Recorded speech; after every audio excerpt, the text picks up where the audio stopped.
Assalamualaikum warahmatullahi wabarakatuh. Bismillahirrahmanirrahim. Alhamdulillahi rabbil alamin. Wabihi nasta'inu ala umurid dunya waddin. Wassalatu wassalamu ala ashrafil anbiya'i wal mursalin. Sayyidina Muhammadin wa ala alihi wa sahbihi ajma'in. Allahumma faqihna fid din wa 'allimna at-ta'wil amma ba'du. Bismillahirrahmanirrahim. Mari sekarang kita melanjutkan ngaji kitab Al-Waraqat yang dikarang oleh Imamul Haramain Al-Juwaini. Sekarang kita akan membahas tentang hubungan fikih dengan ilmu. Sebelumnya, musonif yaitu Imamul Haramain Al-Juwaini telah mendefinisikan fikih. Bahwa fikih itu secara istilah adalah ma'rifatul ahkami syar'iyyah allati tariquha al-ijtihad. Definisi fikih secara istilah ini kemudian dikenal dengan ilmu fikih. Nah, sekarang apa hubungan antara fikih dengan ilmu ini? Bentuk hubungan antara fikih dengan ilmu adalah umum wa khusus mutlak. Artinya, fikih lebih khusus, lebih sempit cakupannya dibanding ilmu.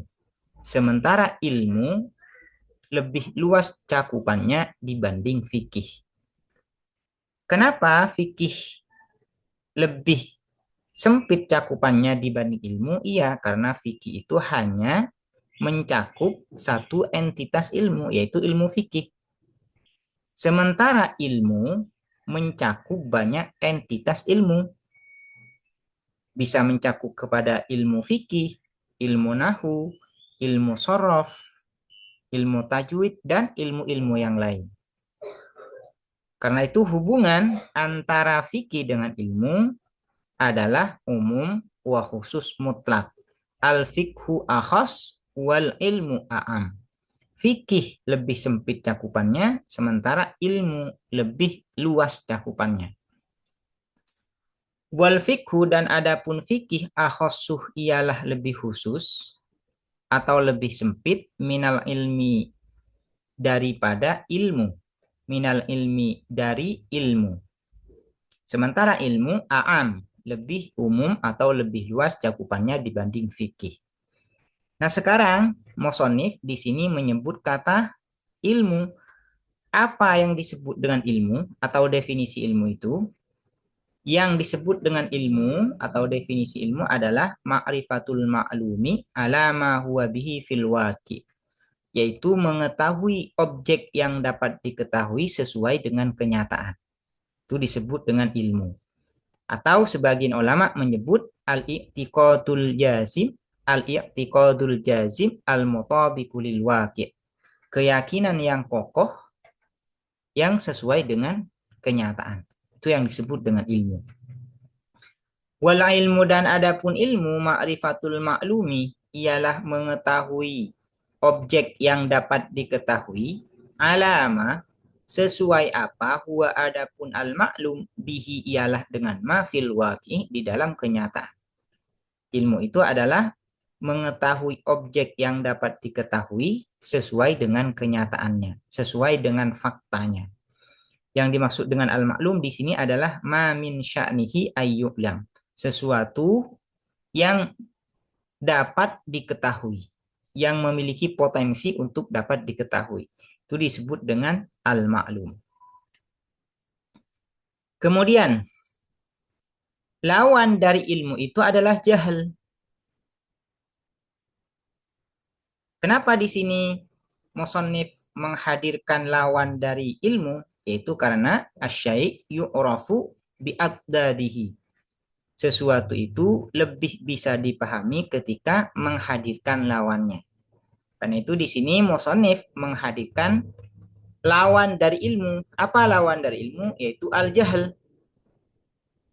Apa definisi dari jahal? Jahal itu adalah tasawwuru syai' ala khilafi ma huwa bihi fil waqi'. Menggambarkan sesuatu tidak sesuai dengan kenyataan, tidak sesuai dengan faktanya. Itu disebut dengan jahal. Namun, jahal yang disebutkan oleh musannif di sini adalah yang disebut dengan jahlun murakkab. Karena jahal itu ada dua. Pertama disebut dengan jahlun basit, yang kedua adalah jahlun murakkab. Apa itu jahlun basit? Jahlun basit itu adalah adamul ilmi bisyai', tidak mengetahui sesuatu apapun. Ini disebut dengan jahlun basit. Sementara jahlun murakkab itu adalah tasawwuru syai' ala khilafi ma huwa bihi fil waqi'. Menggambarkan sesuatu tidak sesuai dengan kenyataan, tidak sesuai dengan fakta, itu disebut dengan jahlun murakkab. Yang menjadi lawan dari ilmu adalah jahlun murakkab, bukan jahlun basit.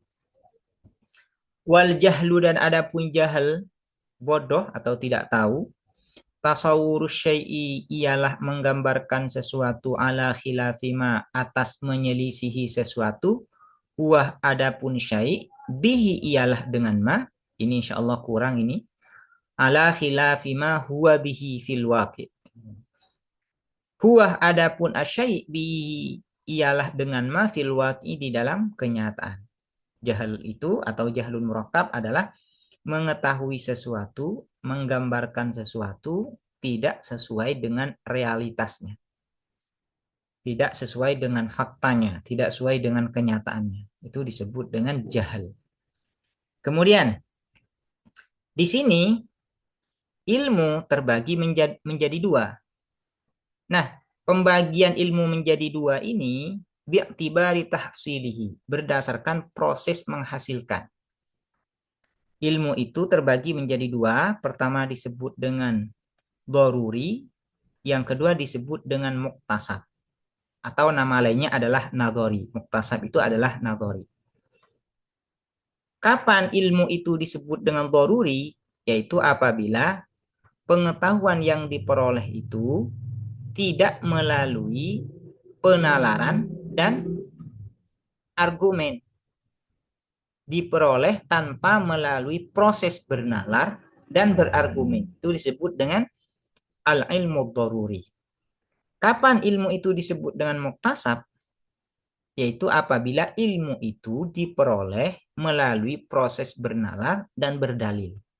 Maka disebut dengan al-ilmul muktasab atau al-ilmun nadhari. Disebut dengan al-ilmun nadhari. Wal ilmu doruriyu, dan adapun pengetahuan yang bersifat niscaya atau aksiomatik, ma adalah sesuatu layak yang tidak terjadi apa ma, ay layah suluh. Layak ini artinya layah suluh, tidak terperoleh ya, atau tidak terjadi, tidak terperoleh apa ma, an-nadhrin dari penalaran wastidlalin dan berdalil atau berargumen. Wa ammal ilmul muktasabu, dan adapun pengetahuan al-muktasab. Al-muktasab ini artinya yang diusahakan, diperoleh melalui proses usaha. Apa bentuk usahanya? Yaitu nazar dan istidlal, melalui bernalar dan berdalil. Wa ammal ilmul muktasabuh, dan adapun pengetahuan yang diusahakan atau yang dikenal dengan nadhari, teoritis, disebut dengan pengetahuan teoritis. Fahuwa maka adapun al ilmu, fahuwa maka ialah adapun al ilmul muktasab, al mauqufu ialah yang digantungkan, alan nadhri atas penalaran, wal istidlali dan berdalil atau berargumen. Jadi pengetahuan teoritis itu adalah pengetahuan yang diperoleh melalui proses bernalar dan berargumen. Itu disebut dengan al-ilmul muktasab. Jadi ilmu bi'tibari tahsilihi, pengetahuan itu berdasarkan proses memperolehnya terbagi menjadi dua. Pertama disebut dengan doruri, yaitu apabila ilmu itu diperoleh tanpa melalui bernalar dan berargumen. Kedua disebut dengan muktasab atau nadhari, yaitu apabila ilmu itu diperoleh melalui proses bernalar dan berdalil. Sekarang, apa yang dimaksud dengan nadhar? Ya. Ini kan ada kata nadhar di dalam definisi al-ilmu daruri dan al-ilmul muktasab. Apa yang dimaksud dengan an-nadhar di sini? Wan nadhru dan adapun penalaran, huwa an-nadhar, al-fikru ialah berfikir, fil mandhuri fihi. Di dalam naskah yang lain ada kata halnya, fi halil mandhuri fihi. Insyaallah yang lebih tepat adalah fi halil mandhuri fihi. Wan nadharu dan adapun bernalar atau penalaran, wan nadharu dan adapun penalaran, huwa an-nadhar, al-fikru ialah berfikir, fi halil mandhuri fihi, di dalam keadaan sesuatu yang dinalar. Itu disebut dengan nazar. Yaitu berfikir tentang keadaan sesuatu yang sedang dinalar. Objek yang sedang dinalar. Bagaimana keadaan objek ini? Nah, itu yang disebut dengan nazar.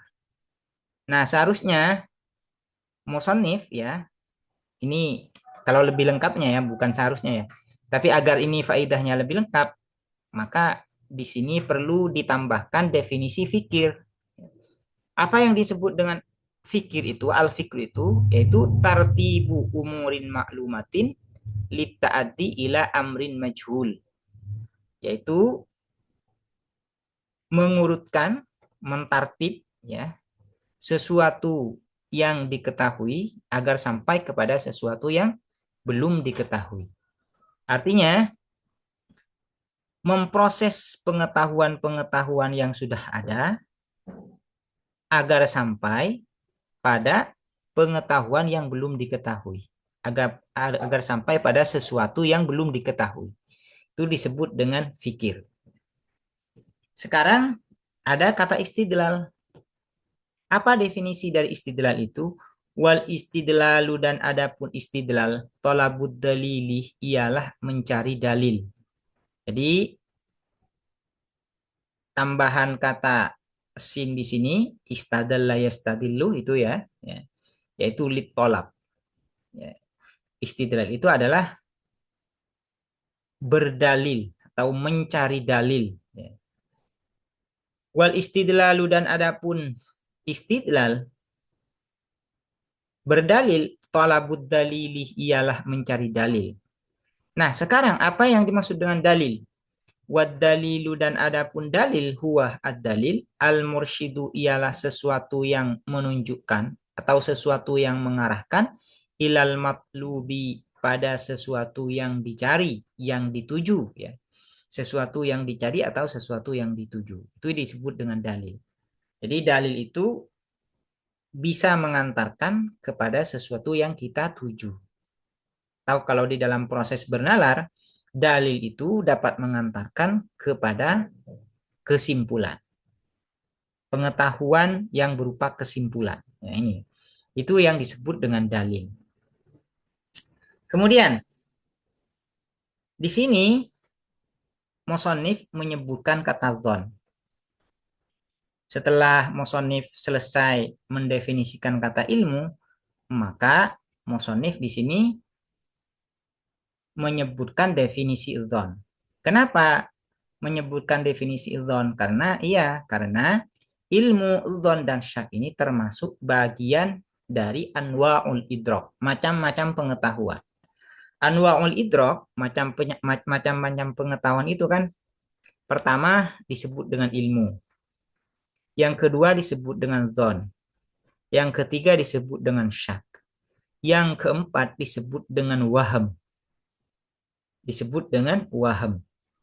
Kemudian lawan dari ilmu adalah jahil. Lawan dari ilmu adalah jahil atau yang dikenal dengan jahlun murakkab. Ini. Jadi agar faidahnya ini lebih sempurna, maka di sini musannif menyebutkan definisi dari dzan karena dzan itu termasuk bagian dari macam-macam pengetahuan, bentuk-bentuk pengetahuan, atau urutan-urutan pengetahuan. Wadzannu dan adapun dzon ini ada yang menerjemahkan dengan persangkaan, ada yang menerjemahkan dengan dugaan kuat. Wadzannu dan adapun dzon, tajwizu amroini ialah membolehkan dua perkara, ahaduhuma adapun salah satu keduanya amroini azharu ialah lebih jelas atau lebih kuat minal akhari dari yang lain, minal akhari dari yang lain. Artinya dzon itu adalah at-tarafur rajih, pengetahuan yang kuat. Sementara at-taraful marjuhnya disebut dengan waham.